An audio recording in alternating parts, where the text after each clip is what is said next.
할렐루야.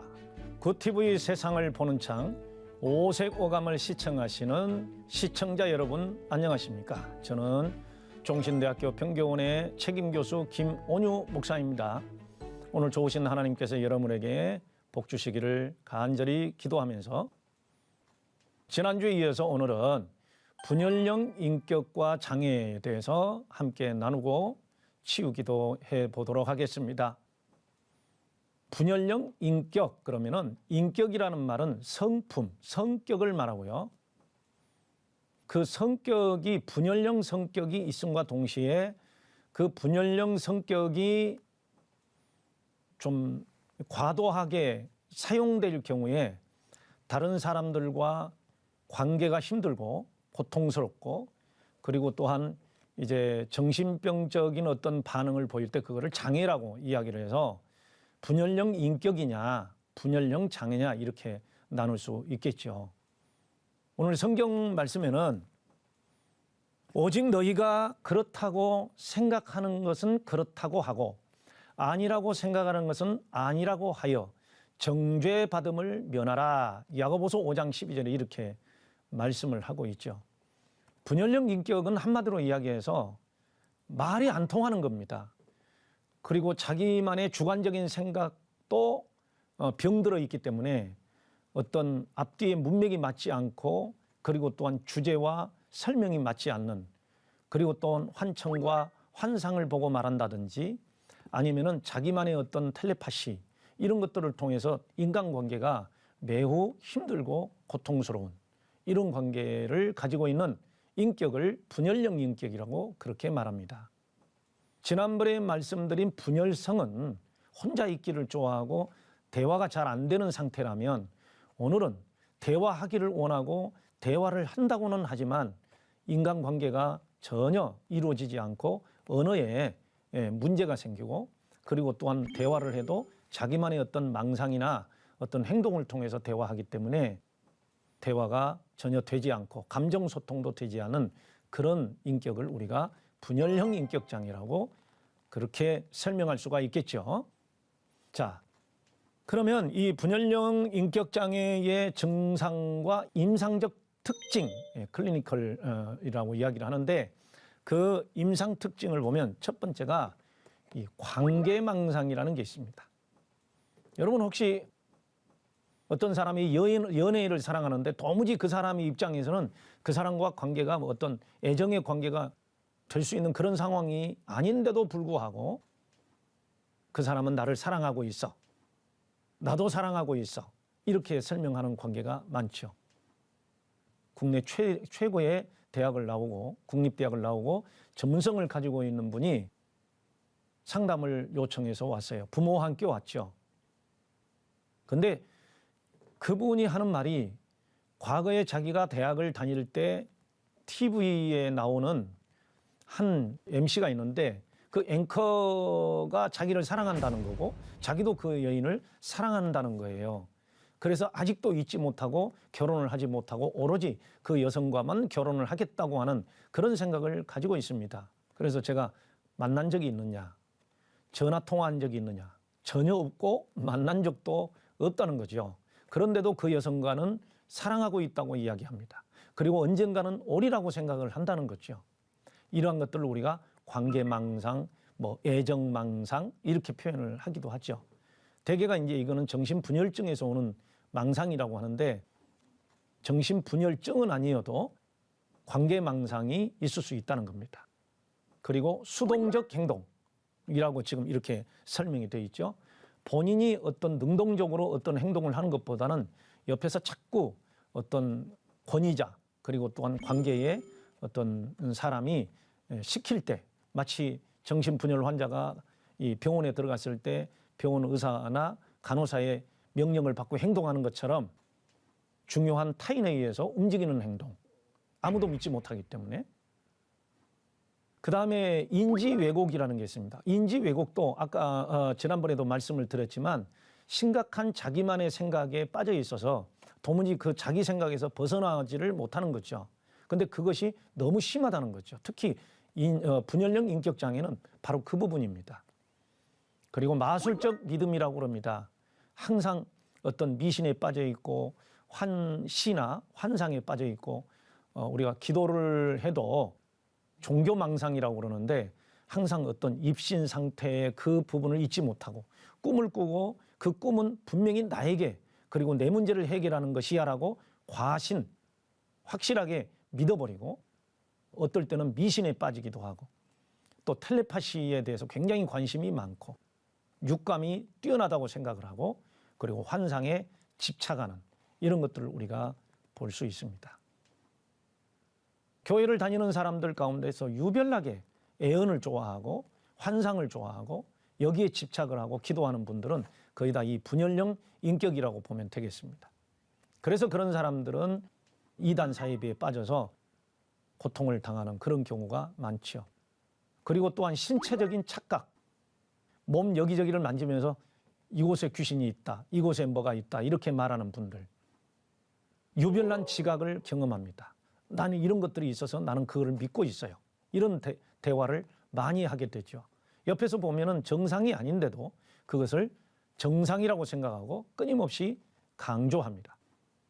그리고 그들은 아주 특별하고 괴상한 생각을 가지고 있고 또한 말도 평범하지 않는 상식적이지 않는 언어를 사용할 때가 많습니다. 그리고 이런 성격을 가진 사람은 제가 이제 강의를 할 때도 약물 치료를 받고 있는 도중인데 항도파민제라고 그래서 진정제를 많이 사용해서 될 수 있으면 이렇게 흥분을 가라앉히는 그런 것을 사용하는데 그 약물 사용이 중단됐을 때 강의를 듣다가도 말씀을 듣다가도 손을 높이 들고 큰 소리로 막 질문을 던지고 엉뚱한 말을 하고 이런 경우를 경험하게 되었습니다. 이런 사람들. 그 다음에 이제 분열령 인격장애에는 이 편집증적인 사고가 많습니다. 이 편집증이라고 하는 것은 의심병입니다. 편집증 그러면은 의심하는 병입니다. 그래서 아내가 남편을 의심하고 남편이 아내를 의심하고 어떤 사람의 행동을 보고 저것은 나에게 하는 것이야 라고 의심을 하고 그러면서 분노하기도 하고 또 억울하게 사람을 누명을 씌우기도 하고 하는 그런 경우가 많은데 아무튼 이런 의심하는 생각이 많습니다. 모든 것은 의심하고 넘어갑니다. 그리고 부적절하고 엉뚱한 행동과 이런 것들을 하고 있습니다. 자, 부적절하고 엉뚱한 행동과 외모. 어느 목회자의 가정에서도 세 아들이 있는데 마지막 아들이 이런 현상을 보여서 참 황당한 일들이 벌어지고 있고 그거를 어릴 때부터 치료를 하거나 그 다음에 또 어떤 교정을 해줘야 되는데 부모님이 그거를 목사님 네 분께서 그걸 교정해 주지 않는 바람에 형제들이 전부 다 같이 분노하고 힘들어하고 하는 것을 본 적이 있습니다. 옷도 항상 이상하게 입습니다. 모자도 이상하게 쓰고 다닙니다. 나이는 먹었는데 전혀 상식적이지를 않습니다. 자, 고독한 사회적 불안. 다시 말해서 친밀해도 줄어지지 않고 부정적 판단보다는 어떤 편집증적인 공포와 연관되어 있습니다. 그 두려움이 늘 많다는 거죠. 그래서 옷도 이상하게 입으면서 모든 사람의 관심을 받으려고 하는 것도 굉장히 많습니다. 자, 그 다음에 여러분들이 보시면 분열령 인격의 결과가 어떻게 되는지 한번 보시겠습니까?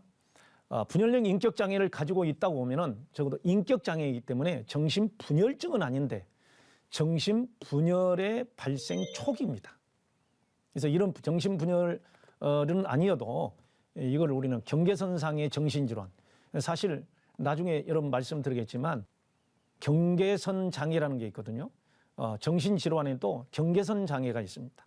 이 경계선적 정신질환은 정신증인 것 같기도 하고 신경증인 것 같기도 하는데 도무지 치료가 잘 안 되고 힘든 상태. 그거를 이제 조울증이라고 하는데 조울증도 하나의 신경증이지만 정신분열에 준한 그러한 정신 상태를 가지고 있는데 이 정신분열에 준한 초기 정신분열에 준한 인격장애를 우리는 분열령 인격장애라고 그렇게 말하고 있습니다. 다시 말해서 의사소통이 매우 어렵고 타인에게 심리적 고통을 주는 그런 인격장애가 있습니다. 특히 편집성 인격장애도 마찬가지지만 이런 사람은 자기가 가지고 있는 그 사람을 보고 판단하는 어떤 그 판단의 모든 기준을 두고 말하기 때문에 사람을 억울하게 만들고 화나게 만들고, 그래서 정신분열 환자나 분열형 인격장애와 같이 사는 가족들은 화병이 많습니다. 그리고 어떻게 할 수도 없고 이런 거는 또 기도해서 고치면 되겠는데 참 힘이 어려운 문제가 많기 때문에 정말 가슴을 치면서 상담을 하러 오는 경우가 많습니다. 그리고 또한 이제 신경생물학이나 뇌신경학에서는 전두엽이 손상된 상태라고 그렇게 하는데, 사실 그 정도 되면 정신분열이라고 말할 수 있는데, 이거는 전두엽이 손상돼 있습니다. 전두엽에는 좌뇌가 있고 우뇌가 있는데 이 좌뇌 우뇌의 이 균형이 맞지를 않을 경우에 분별력이 불가능하고 분노 조절이 잘 안 됩니다. 그래서 분열형 인격 장애를 가지고 있는 사람은 편집망상도 같이 가지고 있다가 흉기를 들고 다니다가 아니면 언제든지 분노가 올라오면은 저 사람은 나를 지금 죽이려 할 거야, 이런 생각에 빠져서 치료가 안 될 경우에 끔찍하게 범죄를 하거나 본인을 자해하는 그런 일이 나타나기 때문에 굉장히 조심스러운 그런 인격장애입니다. 또한 이단 사이비 가운데 분열형 인격장애를 가진 사람이 있습니다. 자신의 영성을 과신합니다. 내가 가지고 있는 영성, 눈에 보이고 환시, 환청, 예언, 음성 이런 거를 들으면서 이거는 주님이 주신 거야, 이거는 하나님께서 주신 특별한 은사야, 이거에 대해서 과신해가지고 과대망상에 빠지기도 합니다. 이런 사람들이 이단이나 사이비가 되기도 하죠. 자, 여러분 자신도 그렇고 여러분 가정들도 그렇고 혹시 이러한 영적인 것에 굉장히 예민한 사람이 있나요? 그래서 저는 어린 시절에 지성이 발달하기 전에, 특히 좌뇌가 발달하기 전에 우뇌만 발달을 해서, 아니면은 또 영적인 것에 빠져서 어린 12세 이전에 무슨 은사를 경험을 하거나 예언을 하거나 하는 그런 소년, 소녀들을 보면 이건 정상이 아니라고 저는 그렇게 판단을 합니다. 결국 제가 임상을 하고 조사를 해본 결과 어린 시절에 은사를 많이 받았다는 아이들이 나중에 성장해서 결코 건강한 신앙을 가질 수 없고 배교를 하기도 하고, 그리고 스스로 자기 생각에 빠져서 분열형 인격을 가질 때가 너무 많습니다. 우리 이 강의를 듣고 또 같이 기도하는 여러분, 혹시 가정에 어린 자녀들에게서 나타나는 이런 것이 있다면 속히 정신과적인 어떤 치료를 받아야 될 필요성이 있다고 보면 됩니다. 그러면 우리 가족 간의 의사소통에서도 유명한 가족치료학자인 사티어가 말하는 가족 간의 소통의 그 종류들이 있습니다. 그 종류들 가운데 분열형 언어, 그리고 또한 산만형 언어로 소통하는 가족들이 있을 때 분노, 열등감, 슬픔, 불안, 의사가 소통이 안 되는 의사불통, 또 조금 더 깊이 이야기하면은 뭐가 불통이 되느냐? 감정이 통하지 않는, 감정 교류가 안 되는, 이걸 인터랙션, 상호 교류가 안 되는 이런 것들이 있을 수 있다고 이야기를 하죠. 그럼 사티어는 뭐라고 하느냐? 회유형 의사소통이 있다. 부정적 소통 중에.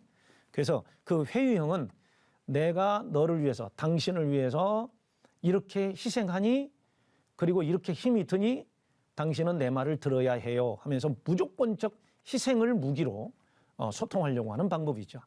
죄책감을 주는 거죠. 그 다음에 두 번째로는 초이성형이 있습니다.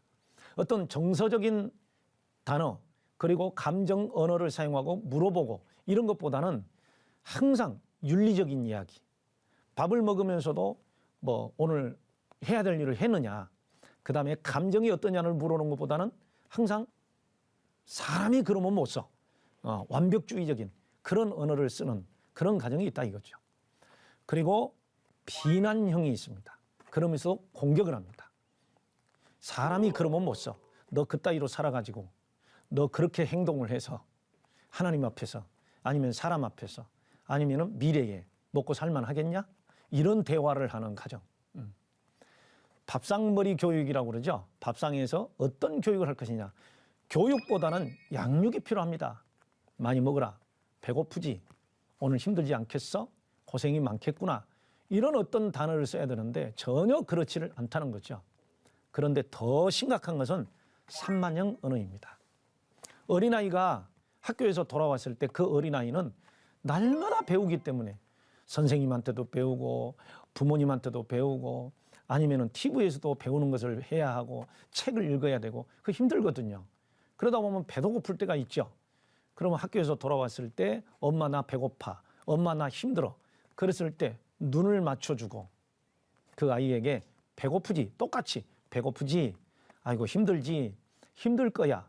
이런 대화를 저 밑에 보면 일치형이라고 되어 있죠. 이런 대화를 일치형이라고 해요. 그런데 엄마 나 배고파. 그런데 대답이 숙제는 했니? 오늘 선생님 말씀 잘 들었니?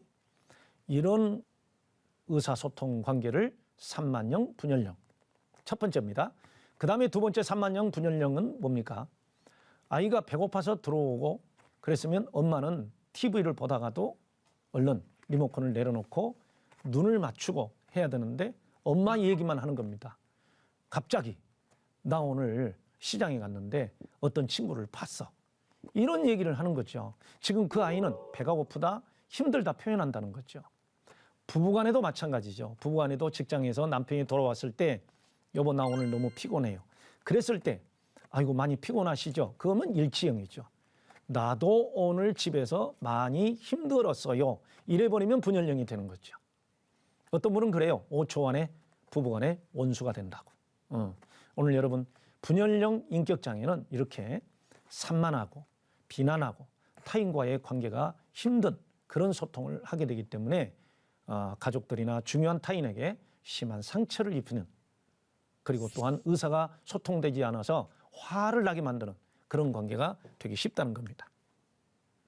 자, 분열형 인격의 발생 원인을 한번 우리가 보겠습니다. 모든 이 정신질환이라든지 이런 것들에 대해서 일단은 학자들은 유전적인 원인을 봅니다. 그래서 가족관계에서 유전에도 실제적으로 전수를 받은 DNA 정보에 의해서 생긴 뇌 문제로 신체적인 문제가 유전이 되는 건가? 아니면은 대물림된 관계에서 가족력과 함께 대화에서 그대로 학습되어 있는가? 이런 거를 보는데 대인관계를 못할 경우 그리고 주 양육자가 다시 말해서 엄마나 아버지가 일관성이 없는 경우 아까도 말씀드렸죠. 그리고 인지 왜곡, 생각이 굉장히 병들고 자기만의 생각에 빠져서 헤어나올 줄 모르는 그러한 행동들, 사고, 행동의 혼란성 그리고 정신분열의 초기 증상으로 이러한 정신분열에 대한 것들이 나타나서 분열형 인격장애가 되기도 합니다. 어떻습니까? 지난번에 했던 분열성 인격장애와 분열형 인격장애가 이제 구별이 되십니까? 처음에 상담을 받거나 그 다음에 이상심리학을 공부하는 분들은 모르는 분들은 분열성은 뭡니까? 분열이 뭡니까? 이렇게 이야기를 하거든요. 그러면은 이 분열형 인격장애의 마지막 이유가 뭘까요? 이유가 정신역동적 진단이라는 말을 합니다. 정신역동의 시작은 누가 진단을 했어요? 이제 유명한 지금은 또 프로이트라고 하는 분이 말씀을 했는데 유년기에 불안정 애착이 첫 번째다. 불안정 애착이라는 게 뭘까요? 기본적인 애착이 있습니다. 어린아이가 낳을 때는 두려워서 울죠. 그리고 울 때 엄마는 씻겨주고 안아주고 젖을 주고 눈빛을 맞추고. 자, 다시요. 눈빛의 애착. 그리고 이제 신체 애착. 안아주는 거죠. 그리고 언어 애착. 따뜻하고 부드러운 말로. 그러고 있을 때 자녀는 안정감을 가지게 되는데 그 안정감에서 안정된 행동이 나오죠. 그래서 이러한 애착과 행동이 결핍이 됐을 때 정신분열로 가기 쉽다. 그리고 발달기 부모가 늘 이 자녀를 무시했습니다. 그 무시했을 때 오는 그 자녀의 그 분노, 자기 수치감. 그래서 어떻게 하든지 무시를 당하지 않기 위해서 완벽해야 된다는 생각에 다른 세상으로 도망을 가버리는. 그래서 정신분열이나 분열형 인격장애는 지금의 불행으로부터 도망가는 딴 세상을 그렇게 말하기도 합니다. 다시 말해서 마지막으로 우리는 항상 이 정서적 교류가 필요한데 정서적 교류야말로 가장 중요한 정신건강의 시작입니다. 가정으로부터. 그래서 저는 청소년 상담을 하러 온 부모의 이 대화 유형을 검사를 해볼 때가 있습니다. 자녀들에게 항상 기능적인 말만 합니다. 공부했니? 열심히 해라. 잘 살아라. 이런 얘기만 할 뿐이지 오늘 힘들었니? 어떤 일이 있었니? 고통스러운 거? 이렇게 대화가 없습니다. 그러다 보면 자기만의 세상에서 자기만의 결론을 내리는 그러다 보니까 안 되니까 이제 환상으로 또 그리고 환청으로 서로가 대화하는 이런 것들이 있을 수가 있습니다. 가장 중요한 것은 바로 인지 왜곡입니다. 굳어진 마음이죠. 자, 분열형 인격장애를 가진 사람의 그 핵심 기저에 있는 생각은 뭘까요? 나는 결함이 있는 사람이다. 왜 그럴까요? 어릴 때부터 인정을 못 받았기 때문에. 근데 이제 이게 불행이 심해지면 신경증이 되고 신경증이 심해지면 고침을 받지 못할 때 경계선상이 되고 경계선상이 돼서 고침을 못 받으면 딴 세상으로 도망가는 이런 것들이 다 분열형 인격이 됩니다. 그리고 이 사람들은 사람들과 관계를 맺는 것은 매우 위험하다고 생각합니다. 사람이 위험에 닥칠 때 싸우기 반응, 도망가기 반응, 아니면은 얼어붙기 이게 있는데 도망가기 반응을 보이면 회피성이 되는 거고 싸우기 반응을 보이면 인격장애가 되는 거고 얼어붙어 버리면 신경장애가 돼서 고통을 느끼게 되는 거죠. 자, 가정으로부터 어떤 언어를 듣고 어떤 사랑을 받고 어떤 행동을 보고 자랐는가요? 내가 느끼는 감정은 앞으로 무슨 일이 일어날지 알려주는 특별한 신호라고 그렇게 믿고 있습니다. 내가 느끼고 있는 감정, 내가 지금 현재 느끼고 있는 신체적인 어떤 발생들, 우리는 그걸 이제 신체형이라고 그러는데 신체화 이런 것들은 전부 다 미래에 일어날 예지력이라고 그렇게 생각합니다. 그래서 나는 특별하게 주님이 주신 은사가 있어, 예언이 있어, 감이 좋아 이런 생각을 가지고 있어서 다른 사람을 혼란스럽게 하는 이런 일들이 생기기도 하죠. 자, 분열형 인격의 치료는 어떻게 해야 될까요? 여러분 정신분열은 굉장히 깊은 병이고 그리고 암질병, 중독, 정신분열은 하루아침에 생기는 것이 아니라 적어도 10년에서 20년 이상이 흐르면서 생겼던 만성적인 질병으로 우리가 보고 있는 것입니다.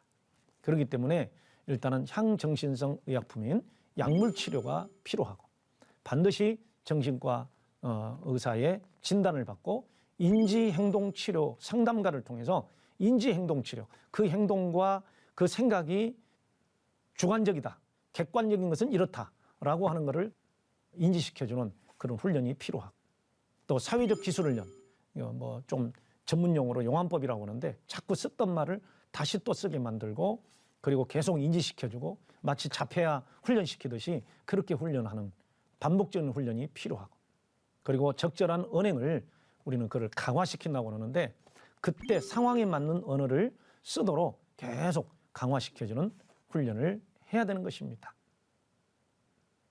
또한 치료 해결을 구조화, 체계적으로 진행하는데 상담법에는 이제 아들러식 상담법에서 마라톤 상담, 하루 종일 하는 상담으로 끝내는 그런 상담도 있지만 대개가 이 정신분열 상담은 약물치료 그리고 또 행동치료, 인지치료를 구조화시켜서 일주일에 한 번, 1시간씩 한다든지 또 그다음에 했던 거를 이렇게 반복해서 연습을 시킨다든지 해서 상당히 많은 시간들이 소요되기도 하는데 특히 인격장애는 굳어진 인격이기 때문에 학습된 인격이기 때문에 교정하고 수정하기가 쉽지가 않은 것입니다.